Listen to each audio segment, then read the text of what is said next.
présent la situation sécuritaire en Israël avec vous, Ali Waked. Alors bonjour, Victor Lieberman était l'invité de la principale chaîne d'information hier soir et il a accusé Mahmoud Abbas d'être à l'origine de ce regain de tension en Cisjordanie. On sait que le leader de l'autorité palestinienne est malade, en perte de popularité. Est-ce que cette thèse, selon vous, est vérifiable? Non, à mon avis, vous savez, il faut demander les chefs de service de sécurité israéliens qu'est-ce qu'ils pensent de M. Abbas. Et d'une façon contradictoire, même si M. Abbas il est en train de pousser les Palestiniens à se confronter, à prôner pour les attaques comme celles qu'on a vues malheureusement vendredi après-midi. Les chefs de service palestiniens, les chefs de service de sécurité palestiniens sont très commis au très fameux plan de Dayton, de travailler d'une façon professionnelle, de continuer la coordination sécuritaire avec Israël et de faire tout pour démanteler toute tentative de relancer cette attaque, de ce regain de violence dont vous avez parlé. À mon avis, M. Abbas, il est en train de jouer une carte sur le plan diplomatique. Les trois noms, comme certains médias israéliens ont décrit, non au retour aux négociations avec Israël, non à tout contact avec l'administration américaine et non à céder les efforts palestiniens dans les instances internationales.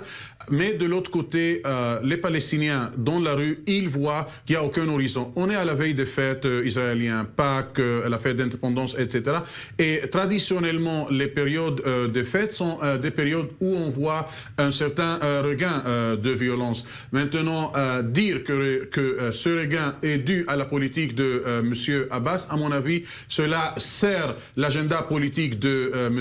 Lieberman plus qu'elle sert la réalité sur le terrain, parce qu'il y a une unanimité au sein des services de sécurité israéliens que les Palestiniens sont en train de faire tout pour garder cette fameuse coordination sécuritaire avec Israël. Et un tout dernier mot rapidement sur la réconciliation Fatah-Hamas qui prend du temps face à la situation sécuritaire, notamment à Gaza.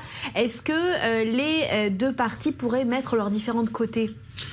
À mon avis, la réconciliation est arrivée à son bout. C'est vrai que les Égyptiens sont en train de continuer leurs efforts de médiation. Je ne pense pas que ces efforts vont continuer. Et si on va connecter entre cette réconciliation et la tension sécuritaire, on verra dans les semaines à venir. On est à la veille de la journée de terre chez les Palestiniens et chez les Arabes israéliens. On est à la veille des 70 ans de l'indépendance israélienne, mais de la Nakba palestinienne. Les Palestiniens sont en train de préparer ce qu'ils appellent les marches de retour, les démonstrations de retour. Ils vont se rapprocher des frontières avec l'armée israélienne.